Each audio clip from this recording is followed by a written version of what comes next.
On va reprendre avec le prochain exposé, avant-dernier exposé d'aujourd'hui, avec Corentin Vienne qui va nous parler de... Ça c'est le titre. C'était pas en français? Oui, c'était en français. Je sais plus ce que j'ai mis. Tu vas parler en français? Oui, je vais parler en français, mais j'ai juste voulu mettre le titre de l'article. Ah, ok. D'accord. Tu vas nous parler de le Cosmash produit et son associativité. Oui, merci. Merci pour l'occasion. Merci pour le repas, c'était délicieux. Et je suis très content de revenir ici. La dernière fois, la salle n'était pas encore rénovée et on peut sentir qu'on est plus confortable maintenant. On a fait un effort. C'est une belle salle, vraiment. Du coup, aujourd'hui, je vais vous parler de cet article-ci. Ça, c'est le titre de l'article.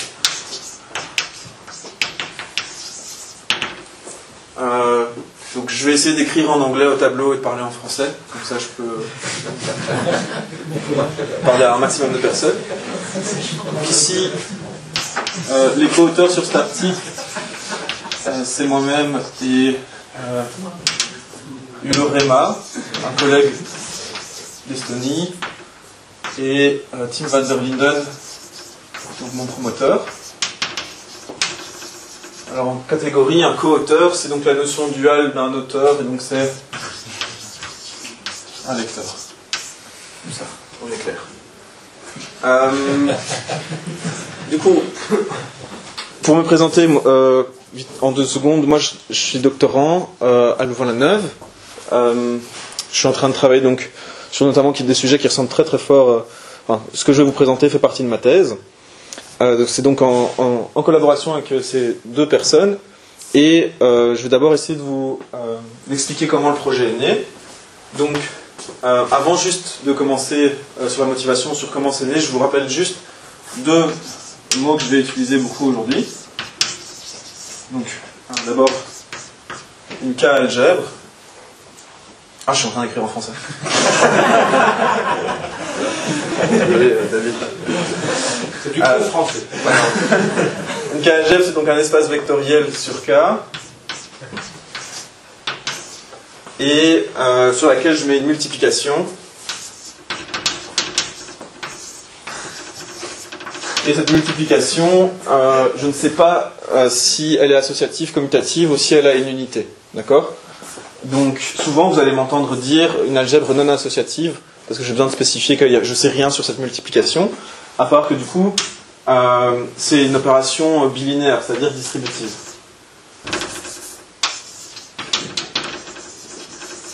Ok ? Donc, c'est pour ça que j'insiste sur c'est pas forcément associatif, pas forcément commutatif, pas forcément avec une unité. Et ensuite, je vais parler de variétés d'algèbres non associatives. Donc vous allez souvent m'entendre dire simplement variété. Et une variété, c'est quoi? C'est une collection de K-algèbres tel qu'un certain ensemble de polynômes est satisfait. Un certain nombre d'équations sont satisfaites. Collection d'algèbres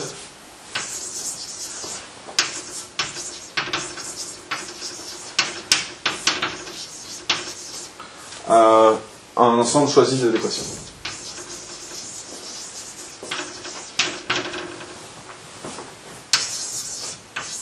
Okay. Ces équations, ça peut être... Donc, de façon générale, elles s'écrivent tout le temps sous forme de polynômes. Donc, souvent, moi j'aime bien écrire le polynôme égal à 0. Mais voilà, parfois vous pourrez me voir écrire, par exemple, xy égale à yx.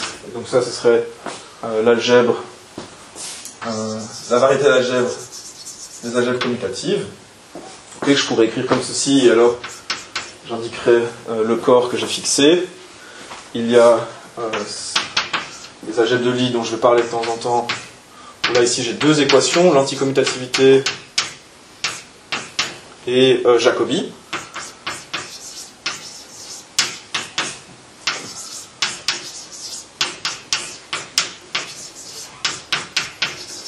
Ça, ce sont les algèbres de Lie. Je vais aussi parler des algèbres associatives et des algèbres commutatives et associatives. Donc, pour associative, j'écrirai juste asso. Vous me verrez peut-être aussi mettre le cas. Et puis après, commutative et associative, celle-là, je vais en parler beaucoup aujourd'hui. Je vais écrire simplement commutatif, associatif, donc c'est ça. Ok. Donc l'associativité, bon, tout le monde sait ce que c'est. Ok. Et donc, comment c'est né ce projet? C'est né à cause de deux résultats qui ont été faits. Le premier par Xavi Garcia Martinez qui est ici et Tim van der Linden, et le deuxième qui a été fait notamment avec Xavi, Tim, moi-même et Matvei Tsichin. Et ces deux résultats, en fait, ils font la même chose, mais juste avec quelque chose de différent. Ils caractérisent en fait les algèbres de Lie, donc cette variété-là, catégoriquement. Donc en fait, on va prendre une variété d'algèbres, V,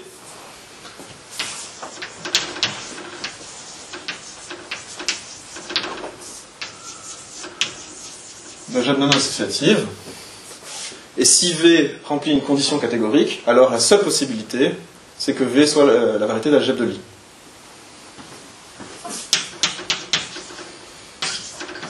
Alors, la première condition, je ne veux pas en parler aujourd'hui parce que ça prend du temps de la définir, c'est LAC.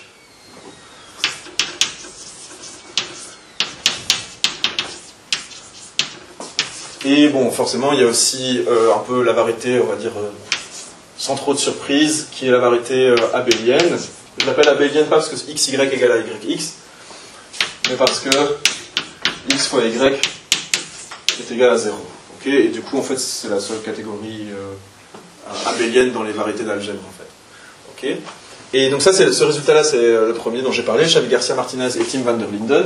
Et le deuxième, qui a été donc le premier travail que j'ai dû faire en tant que doctorant,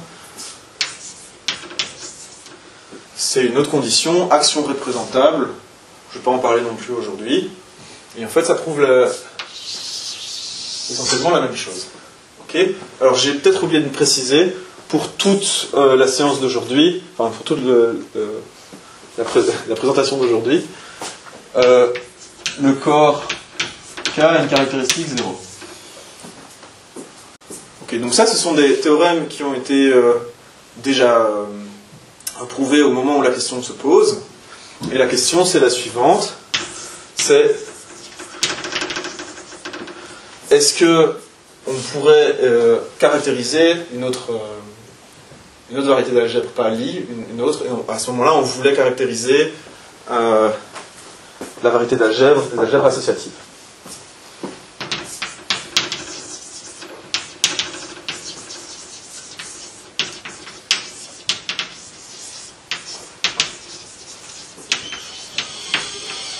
Donc, entre guillemets, ici, l'idée, c'est quoi? C'est vous avez deux conditions catégoriques, qui d'ailleurs pour le moment indépendantes, et ces conditions catégoriques impliquent des équations, bon, c'est celle qui n'est pas intéressante, mais impliquent donc des équations, et la question, ce serait laquelle qu'il faudrait pour impliquer l'associativité.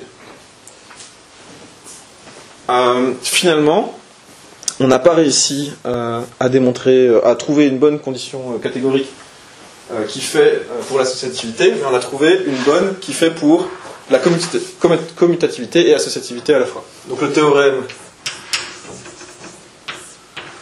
qu'on a prouvé donc dans cet article, c'est de dire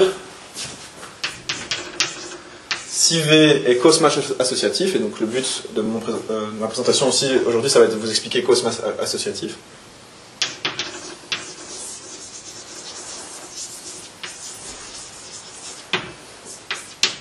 Alors V, c'est la variété des algèbres commutatives et associatives, ou celle qui n'est pas intéressante.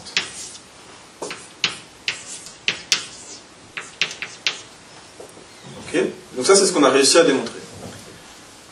Moi, personnellement, j'ai beaucoup aimé faire ça. Pourquoi? Parce que c'est rare de voir qu'une condition catégorique est tellement forte qu'elle implique des équations. Est-ce qu'en fait, c'est vraiment étonnant qu'une condition catégorique puisse impliquer des équations? En fait, un théorème qui serait un peu bateau ici à faire, ça serait, donc je vais mettre entre guillemets, si V est abélienne par exemple, bon.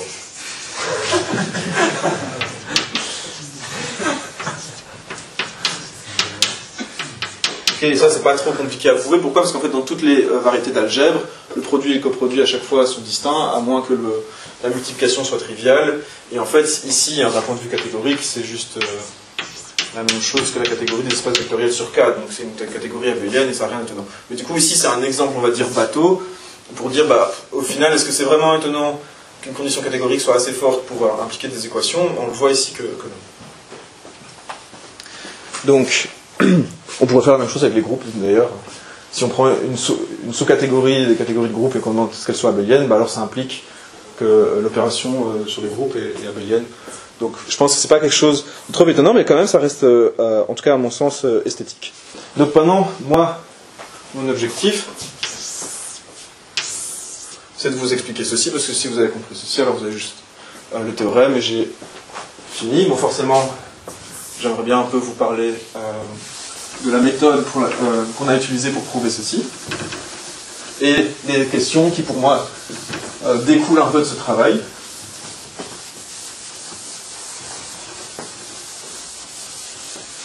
Donc le cosmage produit... Une question. Oui. Est-ce que c'est caché peut-être dans la définition de variété, mais pourquoi est-ce qu'on ne pourrait pas avoir une sous-catégorie pleine de CAK ou de... Ah oui, ça c'est beau. Je vais en parler un moment, mais ici, caractéristique K de 0 égale à 0, ça a un impact. Si la caractéristique est non nulle, ici je pourrais avoir des sous-variétés. Ouais. Et alors, je vais préférer que le corps soit infini, parce que s'il est fini, la question commence à être compliquée en fait. Et c'est la même chose d'ailleurs, si c'est fini, c'est la même chose pour ces deux conditions, je pense. Donc en fait, de manière générale, ça a été fait dans des cas un peu plus généraux que caractéristique K égale à 0. Mais quand je dis ça, au moins je me simplifie la vie et je suis sûr que je ne dis pas de bêtises pour le reste de la présentation. Mais c'est une preuve, en fait, à un moment de montrer qu'il n'y a pas de sous-variété. Pas de sous-catégorie. Il faut la faire en tout cas. Donc, le cosmage produit, ça a été... En fait, d'abord, le smash produit, d'un point de vue catégorique, a été introduit par Janelitz et Carboni, si j'ai bon souvenir. Et donc, eux, ils parlent du smash produit. Le smash produit, c'est quelque chose qui arrive dans les espaces topologiques pointés. Et c'est un co-noyau d'une certaine flèche, je vais la faire après. Donc, le co-smash produit, c'est le noyau de cette flèche. Et cette définition, elle a été d'abord introduite... Donc, c'est une notion duale, hein, de Janelitz et Carboni, mais je crois que les premières personnes qui écrivent vraiment le co-smash produit, c'est Giuseppe Mettere et Sandra Mantovani. Et donc, le cosmage produit,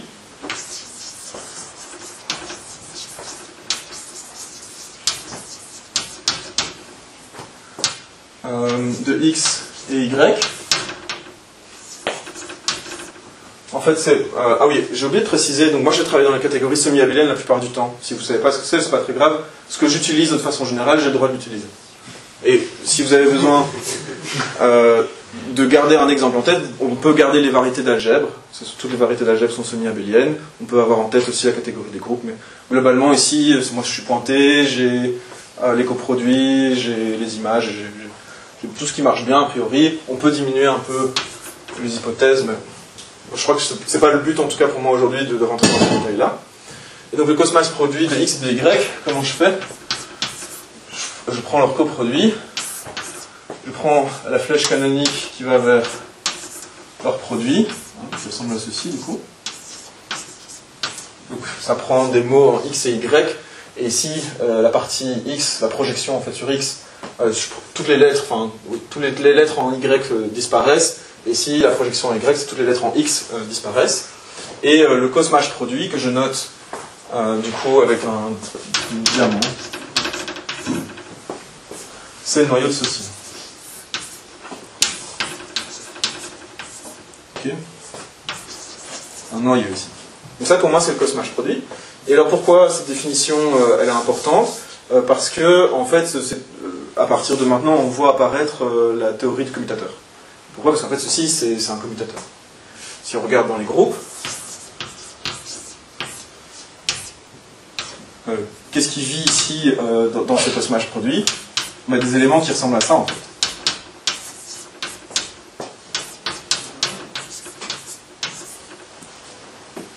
Ok. Et ici on voit assez bien pour moi une belle différence d'ailleurs entre les catégories semi-abéliennes et les catégories abéliennes. Donc en fait, les catégories abéliennes, ici, cette flèche est un isomorphisme, et donc en fait, le cosmage produit, c'est rien. C'est juste l'objet 0, et les catégories semi-abéliennes, c'est le premier endroit où ça disparaît pas, et c'est intéressant à aller regarder.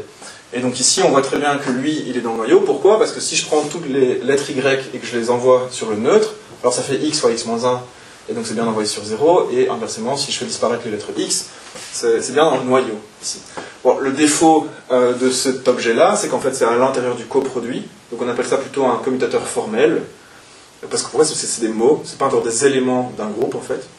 Et donc, pour définir le commutateur de Higgins, qu'on appelle dans cette théorie-là, en fait, on va prendre l'image de ceci dans l'objet dans lequel on est en train de regarder. Okay, moi, je ne vais pas faire ça aujourd'hui, mais c'est pour ça que c'est intéressant pour moi le cosmage, parce qu'en fait, en prenant son image, on arrive du coup sur le commutateur. Quand je suis venu ici il y a un an et demi, je vous ai parlé d'une catégorie que j'aime beaucoup, les semi-treillis de Heyting. Pour ceux ou celles qui ne savent pas, c'est comme une Heyting algebra, mais on n'a pas la false value et le join. Okay, donc en fait, c'est juste un semi-treillis avec le vrai, l'implication et le et quelqu'un qui appartiendrait à ce cosmage, par exemple, ça pourrait être une telle personne.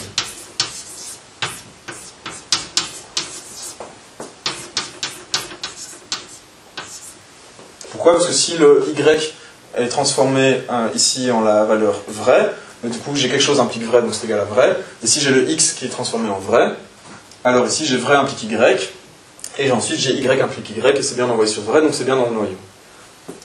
C'est pour ça que j'aime aussi beaucoup le cosmage, parce que du coup ici j'ai une idée de à quoi pourrait ressembler un mot commutateur, entre guillemets, dans les algèbres de Heyting, et si vous faites ça dans votre catégorie préférée, tant qu'elle est semi-abélienne, vous pouvez avoir une idée de c'est quoi un mot commutateur.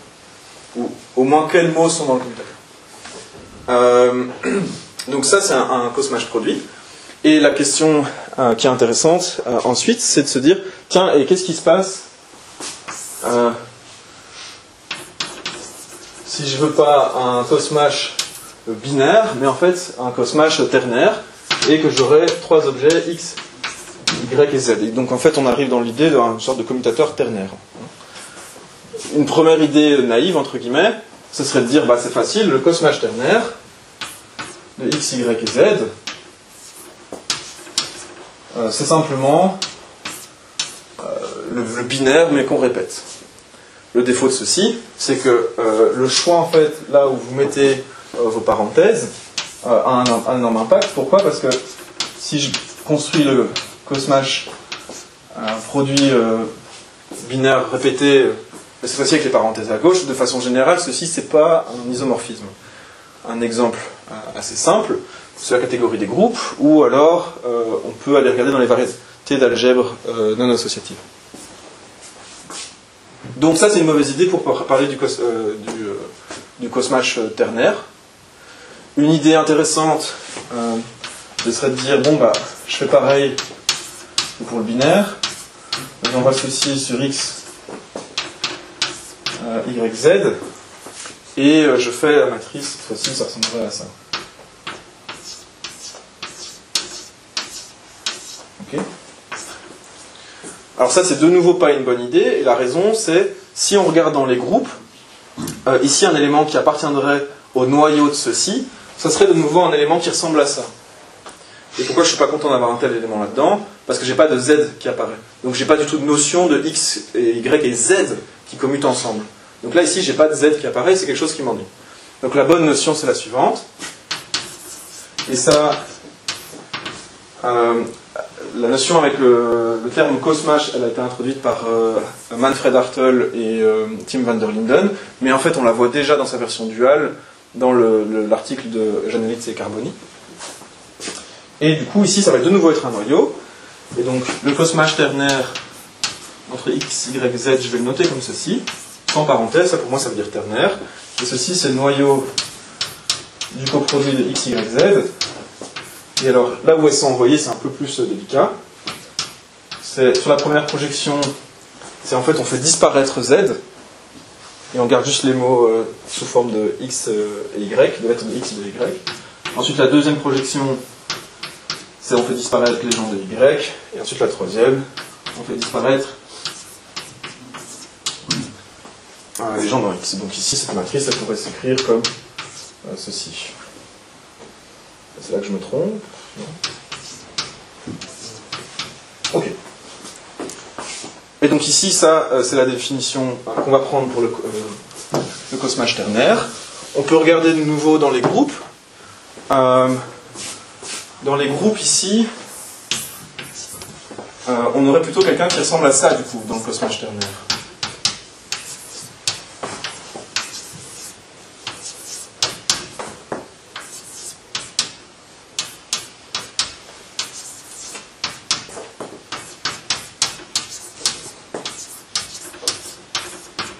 Ok, est-ce que ça marche bien? Oui, si je fais disparaître les X, par exemple, alors ici on voit que les Y disparaissent ensemble, ici c'est pareil, et du coup on a enfin Z et Z-1 qui se rencontrent, et ça disparaît bien. Et si on fait toutes les autres lettres ainsi, ça fonctionne. Donc du coup on a vraiment cette idée que là maintenant, ici, c'est un mot commutateur avec du Z en fait. Contrairement au cas où j'essayais de faire tantôt, ici on n'a pas du tout ça qui arrive. Ok. Donc maintenant j'aimerais comprendre qu'est-ce que c'est cosmage, que ce soit binaire ou ternaire, à quoi ressemble-t-il dans mes variétés d'algèbre non associatives. Alors dans mes variétés d'algèbre non associatives, il faut simplement comprendre que le coproduit entre deux algèbres, en fait ce sont juste des polynômes dans lesquels les variables, donc par exemple x plus y, en fait ici dans les algèbres, donc je sais pas, V, une variété, ici, en fait, les éléments là-dedans, ce sont des polynômes avec des variables dans x et dans y.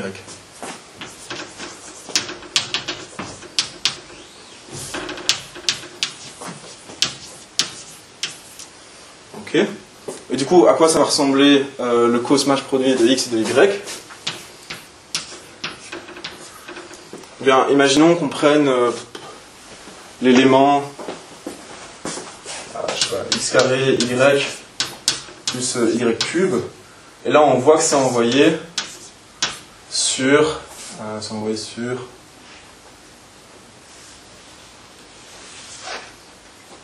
ici. Non.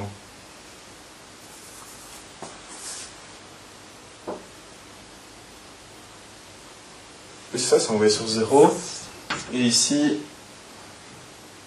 y cube. Alors, Okay. Ça, le plus là, c'est le coproduit dans la catégorie des... Non, le coproduit, pardon, là c'est le plus d'espace vectoriel. Alors, ici je prends un élément, je suis en train de regarder un élément sur quoi il est envoyé. Non, juste ça. Mais le plus là, c'est le coproduit. Ouais. Le plus là. Ou dans les cas algèbres... Dans le cas des variétés d'algèbres non associatives. Ah. Dans une variété d'algèbres non associatives, le coproduit, il faut vraiment le voir juste, comme les personnes qu'il y a dedans, ce sont des polynômes à variables dans x et dans y. Où x et y, ce sont deux algèbres. Ah. Okay. En fait, souvent les gens confondent avec le produit tensoriel, et la raison c'est que dans les algèbres commutatives et associatives avec une unité, le coproduit... C'est plutôt le mot polynôme qui me dérange. Mais... Ah oui. Bon, en fait ici il faut être un peu plus prudent, mais ça prend du temps de bien le définir, donc si on le voit comme ceci pour maintenant c'est bien. Ça demande un peu de prudence en fait, de le faire, mais on peut le voir comme des mots. Ok. Et donc ici, qu'est-ce qu'il y aura dans le cosmage de x et de y? En fait, comme on le voit ici, lui c'est bien envoyé sur 0, 0, là, cette partie-là, mais cette partie-là, elle n'est pas envoyée sur 0, 0.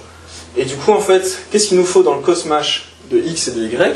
En fait, il nous faut des polynômes où dans chaque monôme, il y a du x qui se balade et il y a du y qui se balade. Pourquoi? Parce que je veux que ça disparaisse quand j'envoie x sur 0 et y sur 0.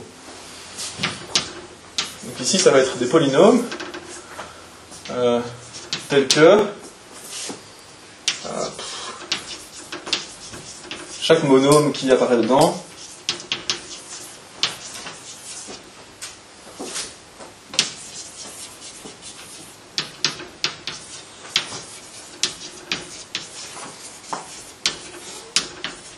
a du x et du y qui se baladent dedans. Donc, typiquement, lui il n'est pas dans le cosmage produit de x et de y, mais lui il est.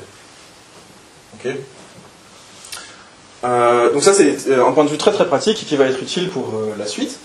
Et le produit, le cosmage produit ternaire, ben en fait ça va être pareil. En fait je veux du x, du y et du z qui se baladent toujours ensemble. À chaque fois dans chaque monôme il y a du x, du y et du z qui se multiplient. Ça c'est vraiment important. Et en fait d'ailleurs c'est ici un des premiers points. dans lequel on se rend compte que ici, là, c'était pas isomorphe.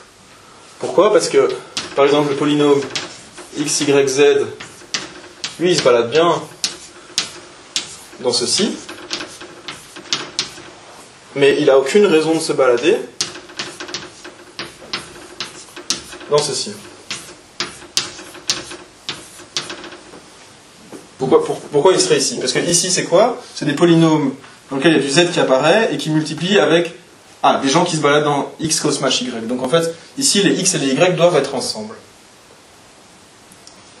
Et donc, c'est pour ça ici, on peut voir assez simplement que là, à moins que j'ai peut-être l'associativité ou d'autres lois qui me permettent de sortir ce z, à moins que j'ai ceci, a priori, ces deux objets-là pourraient être différents. Ok, c'est le cas déjà dans les groupes. Donc c'est une condition, s'il y a une sorte d'associativité qui se passe par là, c'est une condition assez forte. Maintenant, j'aimerais du coup définir qu'est-ce que c'est qu'une catégorie cosmash associative. Et pour ça, en fait, j'ai besoin de créer une flèche de comparaison entre un cosmash binaire-binaire, donc binaire répété, et un cosmash ternaire. Pour ceci, on va d'abord observer que si je prends le cosmash de x, y, z, où je prends binaire répété, ceci, on sait par définition que c'est le noyau de ceci.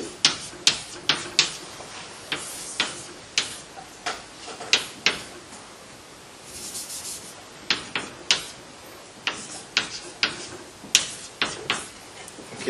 Et lui, on peut l'envoyer là-dedans. Ici, on a le noyau qui est donc le cosmash ternaire.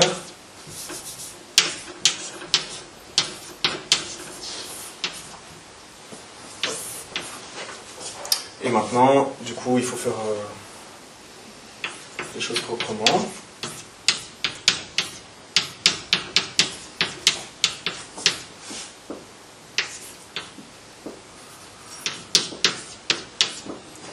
Okay. Et ici, la flèche qui va de là à là, elle envoie les éléments de x, elle les copie une fois ici, puis elle les copie une fois ici. Donc en fait, ici, c'est des mots en x et y, mais bon, elle prend que le x. Ici, elle le recopie une deuxième fois. Et ensuite, ici, ça, c'est simplement l'inclusion du cosmash produit x, y, z, pardon, dans ceci. Ça demande un peu de travail, mais pas beaucoup, de voir que ceci, ça commute. Et donc, du coup, par propriété des noyaux, moi, j'ai une flèche ici comparative. Ok, ça c'est ce que j'appelle en anglais, on l'appelle comparison maps, peut-être que je vais réutiliser ce mot aujourd'hui. Et pour la présentation d'aujourd'hui, je vais noter phi. Bon, logiquement, je devrais indicer phi de x, y, z, parce que à chaque fois que je choisis des objets, c'est pas le même phi. Okay. Donc, la bonne nouvelle, c'est que j'ai une flèche comparative entre ces deux choses-là. Okay, et la définition de cosmash associative, elle est du coup pas très étonnante. C'est-à-dire, cette flèche comparative, pour chaque objet, à chaque fois, ça va être du coup un isomorphisme.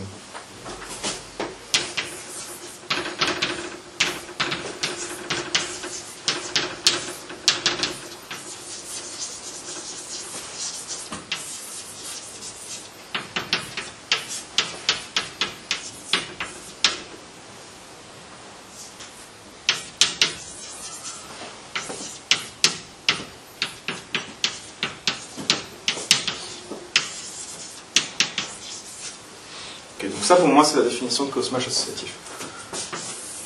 Combien de temps il me reste? 20 minutes. 20 minutes. Bon, j'ai déjà en tout cas expliqué tout ce que j'ai dans mon théorème en général. Donc maintenant, a priori, vous avez compris ce théorème qui dit si vous prenez une variété d'algèbre, que vous demandez qu'elle soit cosmash associative, alors la seule, c'est, avec le corps caractéristique égal à 0, c'est du coup la variété d'algèbre où les algèbres sont à la fois commutatives et associatives. Alors là, ici, il y a une première petite surprise peut-être qui apparaît. C'est de se dire, tiens, c'est marrant, associatif, ça avait l'air d'être suffisant. Mais en fait, comment c'est possible que la commutativité apparaisse sur quelque chose qui est au final un peu ternaire, d'une certaine manière? Et la raison, c'est un peu l'observation que j'ai faite juste avant. On pourrait écrire des polynômes et on voit qu'on n'arrive pas à les envoyer au bon endroit si on n'a pas en fait une loi de degré 2. Et du coup, en fait, on va se rendre compte que soit on a la commutativité, soit on a l'anticommutativité, et en fait, on va faire le tri ensuite avec des propositions et des lemmes et des théorèmes qui vont nous dire non, le seul qui marche bien en fait c'est la commutativité, et du coup on arrive à commutatif associatif. Je vais essayer d'expliquer un peu maintenant du coup la technique qu'on utilise pour démontrer ça. Est-ce que... Pardon, j'ai une question, ouais. mais j'ai peut-être loupé un truc. Donc là, on demande que le phi soit un ISO et on déplace, enfin, on fait disparaître les parenthèses à droite. Est-ce que ça implique aussi les parenthèses? Oui. Oui. Alors en fait, la définition à la base de j'analyse des carbonies, c'est à la fois en fait, eux ils font pas seulement un seul phi, ils font aussi je sais plus quelle lettre ils utilisent, un phi avec les parenthèses à gauche. Mais en fait, le cosmash binaire, il est symétrique. Et du coup, en fait, on peut juste bouger les choses et tout fonctionne bien. Mais c'est une remarque qui est effectivement dans l'article, parce qu'au début, nous, on travaillait avec ça. On travaillait avec, il y a 2 flèches qui sont des isomorphismes, mais après, on s'est rendu compte qu'en fait, il n'y a besoin que d'une seule, en fait. Est-ce qu'il y a une autre question avant que je commence un peu à démontrer? Ouais. Parce que tu parles de cosmash produit binaire et ternaire, on peut les définir en fait pour tout n, ouais. 4, 5. Et est-ce qu'avoir cette associativité, ça donne une associativité plus générale Tu spoil l'article suivant. Ouais, mais effectivement, donc c'est une question qu'on s'est posée. Et en fait, c'est pas une question qu'on s'est posée par hasard, mais c'est une question qu'on s'est posée parce qu'à un moment, on s'est rendu compte que dans la preuve, on utilisait l'associativité à un degré supérieur, de degré 4 en fait. On faisait quelque chose avec des cosmash, il y avait 4 objets, et on disait que bah oui, mais du coup, ça doit être associatif au cosmash quaternaire. Et à un moment, j'ai posé la question, mais est-ce qu'on a bien sûr en fait qu'on a du coup cet isomorphisme qui est impliqué, parce que c'est vrai à un degré plus bas. Et du coup, de là est né plus de questions qu'on n'a pas voulu rajouter dans l'article, parce que ça commençait à faire trop de sujets à la fois, et donc ça c'est le sujet d'un article séparé, et la réponse c'est oui. La cosmash associativité ici implique la cosmash associativité de degré n. Effectivement, ici, je suis désolé, peut-être que j'ai répondu à cette question sans le dire à d'autres personnes, mais ce que Manfred Hartel et Tim van der Linden ont fait, c'est définir en fait ceci pour n objets. Donc la question d'Arnaud, c'était de dire, est-ce que avec n objets et que j'ai du binaire répété ou du ternaire, c'est rien en bougeant, est-ce que du coup on garde ces associativités? La réponse est oui. Mais pas une question triviale.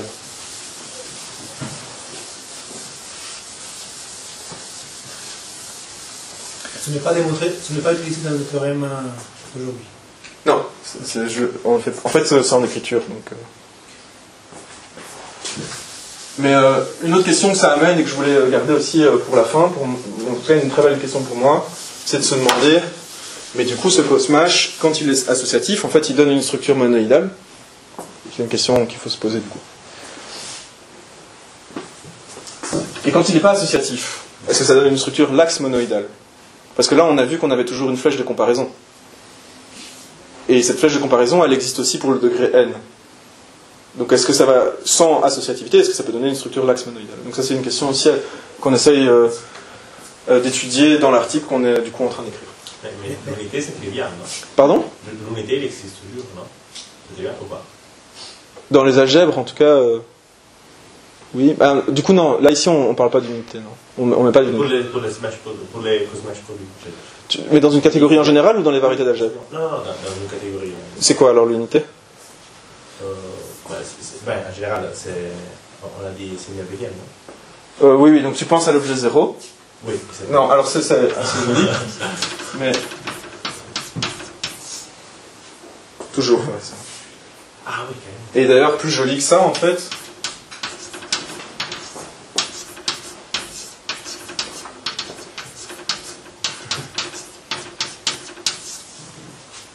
Pour le NR aussi. Et d'ailleurs, ça, c'est aussi une notion qui nous intéresse, parce que du coup, le cosmash nous fait de plus en plus penser à quelque chose comme un produit tensoriel. Parce qu'il disparaît sur 0. Donc quand je dis l'axe monoïdal, en fait, je devrais dire, je sais plus le mot, c'est quoi, mais j'ai pas d'unité, en tout cas. Okay. Are you saying that this cosmash product you have a lax model? So a question I'm interested in is... So if you do the NRE version of the cosmash product, you will have arrows from the iterated. And the question is, does it give a lax monoidal category? The answer, for the moment, should be yes. So what do you mean by lax monoidal? The associators need not be an isomorphs. Yes, by lax I mean this, yes. You mean skew? Because skew means that you have both directions, so you have the unit times the object without the unit, So 1 times x to x, and then the one other is from x times 1 to x. So skew is one adds a unit and one drops a unit. Okay, but what about the associativity? Do you want it or not? You have associator, but it's not an isomorph.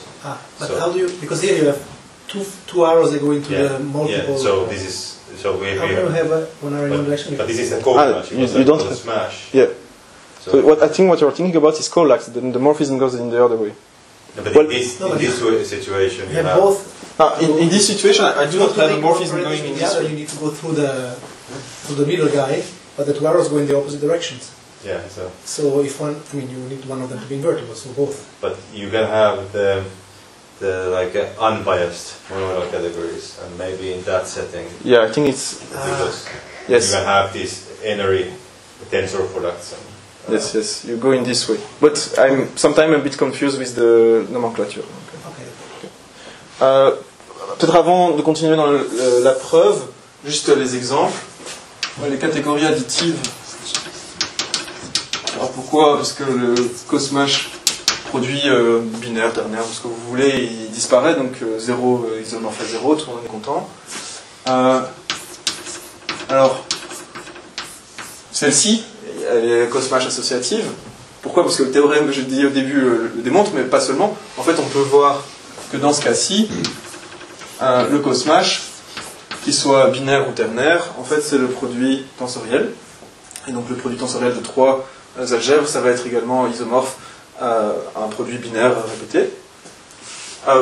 Ici, au passage, ça demande un peu de travail, en fait, de bien le voir. Et peut-être vous donner des contre-exemples. Du coup, j'ai déjà cité la catégorie des groupes. Donc ça ne marche pas sur les groupes. Et la catégorie que j'aime bien toujours citer, les semi-trade hating. Ça ne marche pas là-dessus. Donc c'est une condition quand même très très forte. Hein, parce que dans les catégories semi-abéliennes, souvent on aime bien avoir des conditions qui permettent d'avoir un peu plus d'outils pour faire de nouvelles choses. Et là, ici, on se rend compte que cosmash associative est assez restrictif pour que on n'ait même pas la catégorie des groupes qui, en général, satisfait quand même énormément de conditions avec lesquelles on est content. Donc comme ça, on a quelques exemples en tête. Je vais vous parler, du coup, de la preuve. Et en fait, la preuve, elle se base vraiment sur 2 principes clés. C'est quand est-ce que ceci, c'est surjectif, et quand est-ce que ceci, c'est injectif. Ok, donc, au final, quand est-ce que ceci, ça va devenir un iso. Et pour surjectif, c'est assez facile à comprendre en fait. Si j'ai, par exemple, alors je vais essayer de garder les notations que j'ai dans mes notes. Si j'ai par exemple le polynôme x, y, z, et que je sais que lui vit dans le cosmash ternaire. D'accord? Mais j'aimerais bien que ceci, ce soit une surjection. Si ceci, ça doit être une surjection, alors ça veut dire que lui, il devrait être capable de venir de quelqu'un ici qui viendrait de ce cosmash-là.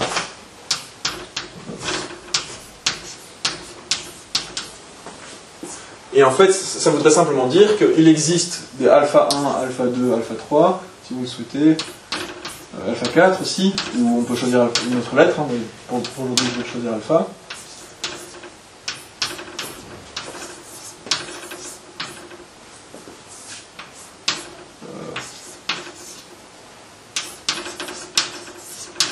Alors x peut être à droite, hein, c'est pas parce que ici ce x là il est à gauche que je peux pas avoir mes lettres qui apparaissent à droite, elles doivent juste être séparées de celles de y et de z.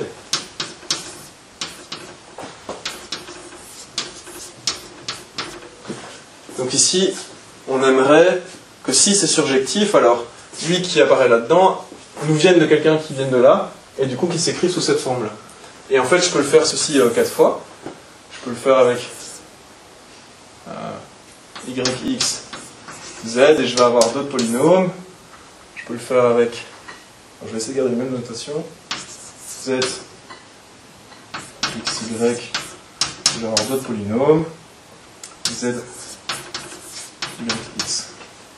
Ok, et tout ceci là, en fait, ces équations là, c'est équivalent, du coup, à ce que mon phi x, y, z soit surjectif. Et donc ici on a réduit le problème à quelque chose déjà de bien plus simple. Pourquoi? Parce que nous, ce qu'on veut démontrer, c'est que quand ce phi-là, il est isomorphe, enfin, c'est un isomorphisme, alors du coup la seule possibilité c'est les algèbres commutatives et associatives. Et là on vient déjà de dire, mais quand ceci, c'est même pas encore un isomorphisme, c'est juste une surjection, alors automatiquement j'ai des équations de degré 3 qui arrivent. Il faudrait juste que j'arrive à prouver que les seules équations de degré 3 possibles, c'est celles que je cherche, et que je fasse le tri là-dedans. D'accord? Donc ça c'est la première étape, c'est la surjection. Et là-dessus on voit tout de suite du coup que je peux rajouter des contre-exemples ici. Si je prends la catégorie des algèbres uniquement commutatives, okay, bah celle-ci elle n'est pas cos-mash associatif. Pourquoi? Parce que si c'est cos-mash associatif, alors c'est un isomorphisme, alors c'est une surjection, mais la surjection c'est équivalent à ce qu'il y ait des égalités de degré 3 qui existent. Oui, dans commutatif, j'ai pas de degré 3 qui existe. Alors du coup, celle-ci, je sais tout de suite qu'elle n'est pas cos-mash associatif. Donc ça, c'est la première étape, c'est aller regarder du coup la surjection de la flèche. La deuxième étape, ça va être du coup de regarder l'injectivité.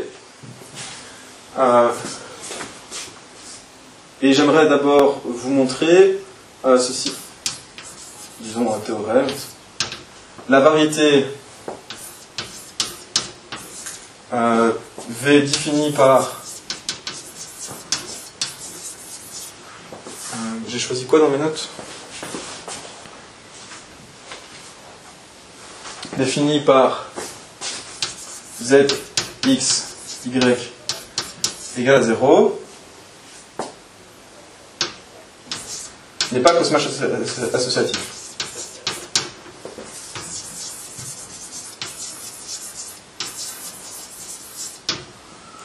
Et ça, ceci, ça apparaît de où? Ça nous apparaît en fait de la flèche qui n'est pas une injection.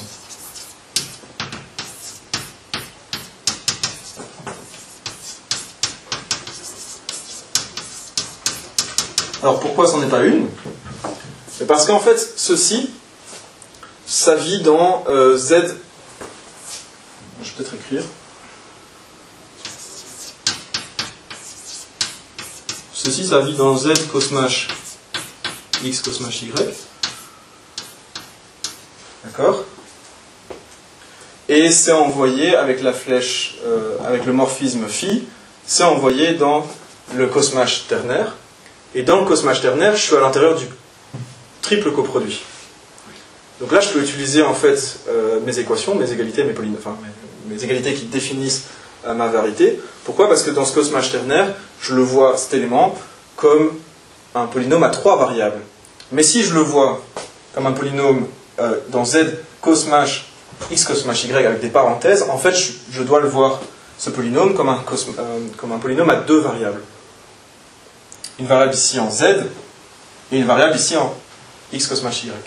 Donc en fait, ce qui se passe, et c'est la nuance de tout l'article, et c'est là que la majorité des preuves se font, c'est que quand je me balade ici avec des parenthèses, j'ai pas le droit d'utiliser les égalités comme je le souhaite. Et donc, lui, dans ceci, il est différent de 0 en fait. Tant qu'il se balade là-dedans, il est différent de 0.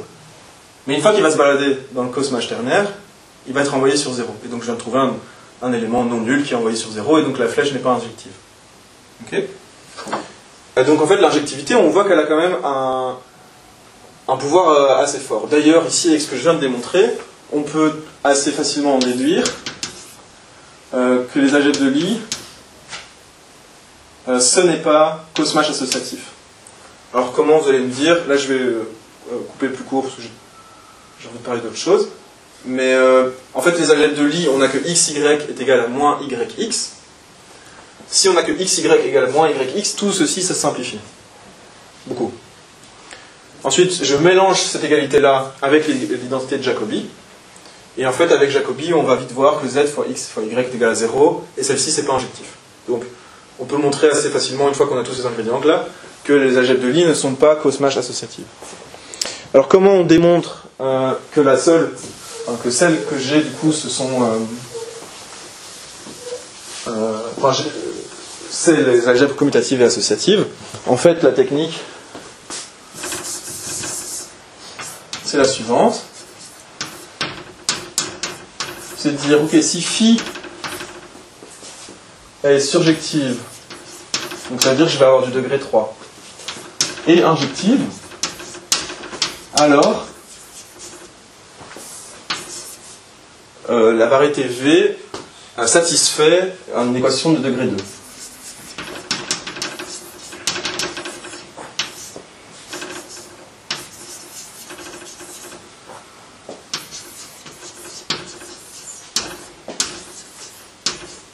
Okay. Et l'idée de la preuve, c'est la suivante.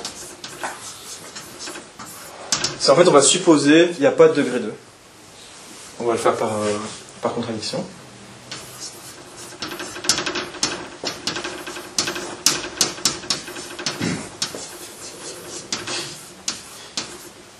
Et en fait, cette partie-là surjective, ça nous donne des équations de degré 3. Et on peut jouer avec, on peut les retransformer, on peut jouer avec et en créer des nouvelles. Il suffit de mettre des lettres et de jouer avec les 4 équations que j'avais ici. Et l'injectivité et le fait qu'il n'y ait pas de degré 2, ça va m'impliquer qu'il y ait certains éléments qui soient linéairement indépendants.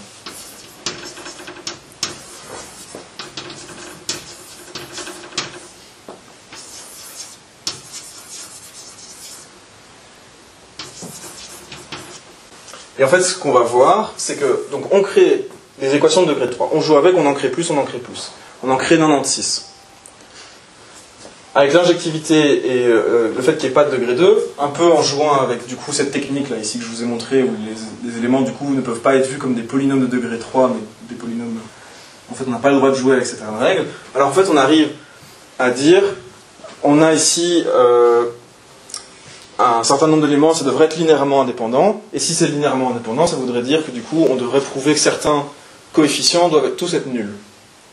Et on n'a pas pu le faire à la main, parce qu'en fait c'est trop compliqué, ça prend des heures, peut-être plus. À l'ordinateur, on a vu qu'en fait, tous ces coefficients, s'ils sont nuls, en fait, ça crée un système d'équations inconsistant.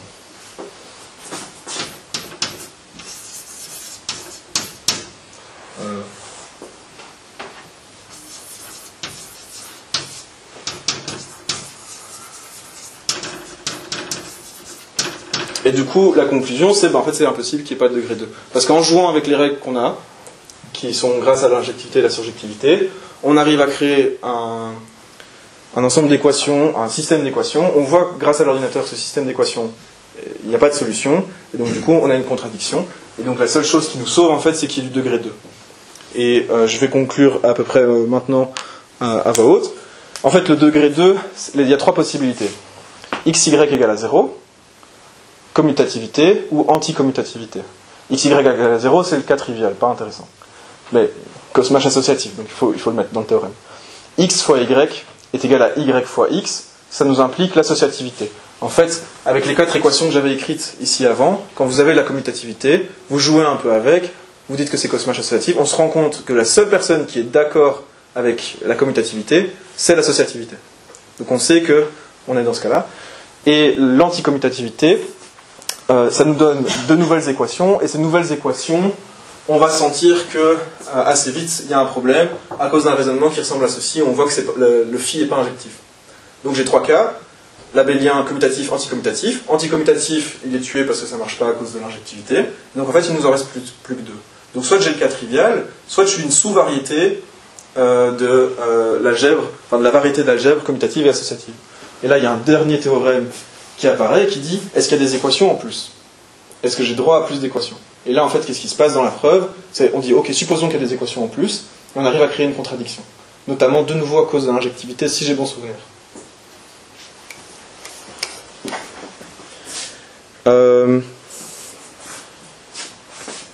J'ai fini, je pense. Alors, merci.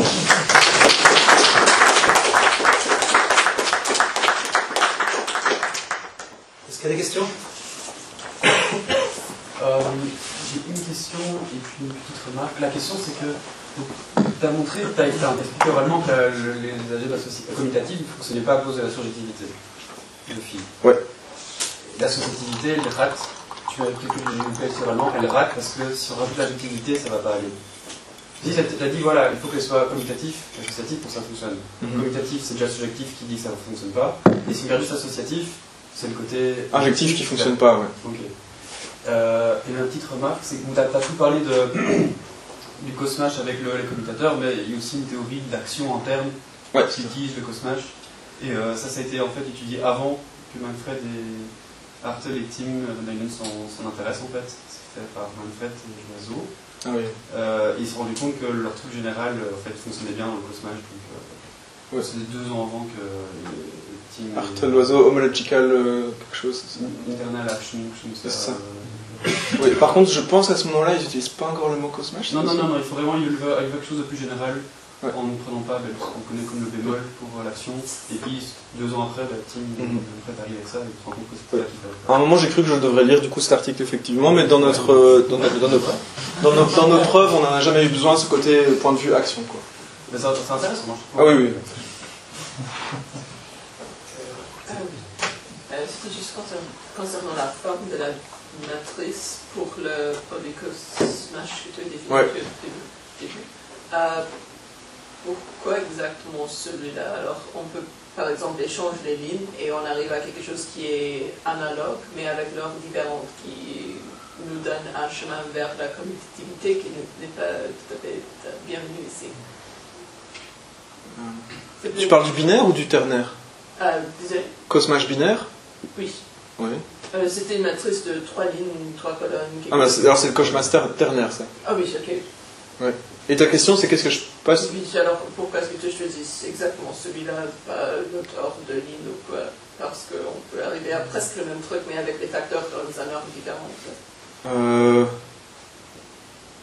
Est-ce que ça a quelque importance ou pas?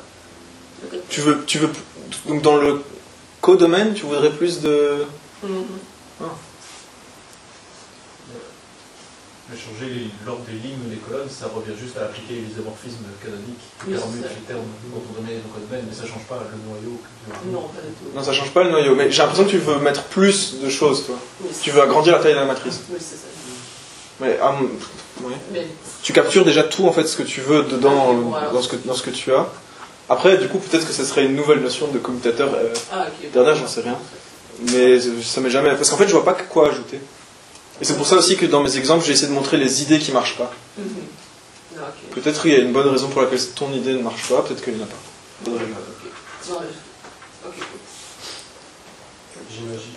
Ah oui. Et, ben, en fait, c'était la question qu'il avait posée Ivo au début, mais je n'ai pas trop compris la réponse. Et pourquoi la propriété catégorique d'avoir l'être cosmash associatif, ça ne veut pas décrire une sous-catégorie n'importe laquelle, une sous-variété n'importe laquelle des cercles? Oui. Donc là, en fait, c'est caractéristique K égale à 0 qui est important. Donc, caractéristique K égale à 0, ça dit deux choses. Le corps est de toute façon infini, c'est sûr, mais toutes les équations sont multilinéaires. Je ne sais pas si je dois expliquer le multilinéaire. Oui, ça. Et du coup, avec la multilinéarité, ce qui veut dire donc qu'il n'y a aucune lettre qui se répète. C'est pas l'homogénéité aussi. Alors l'homogénéité, en fait, elle n'est pas suffisante pour dire que du coup il n'y a aucune sous-variété. Si c'est juste corps infini, ça implique homogénéité. Et du coup, il existe des sous-variétés qui vont fonctionner. Je peux en écrire une. Ça serait commutatif plus associatif et x exposant p.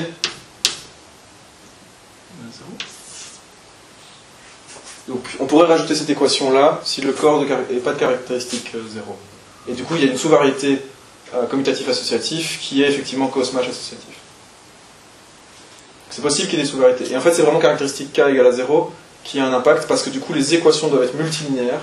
Et en devenant multilinéaires, il y a un argument avec l'injectivité de phi qui arrive. Mais c'est un peu technique. J'ai l'article ici, on peut regarder. Okay. Mais c'est vraiment ça. C'est multilinéaire et homogène, c'est pas les mêmes choses qui fait la différence. Toute dernière question avant la pause café. Ouais.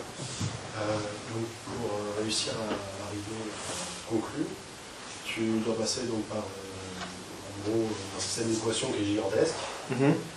Et en passant dans une machine, on te sort qu'il n'y a pas de solution, donc c'est que ça va donner ça. En gros. Ouais. Est-ce que c'est le fait de devoir passer justement par ces gros calculs-là qui font que tu n'arrives pas à passer à un cadre où tu n'as que de l'associatif qui est en commun parce que en soi, c'est pas très naturel que ce système d'équations, il encode commutatif associatif. C'est pas une évidence que tu vas réussir à encoder ça là-dedans, surtout s'il faut aller chercher, il n'y a aucune solution.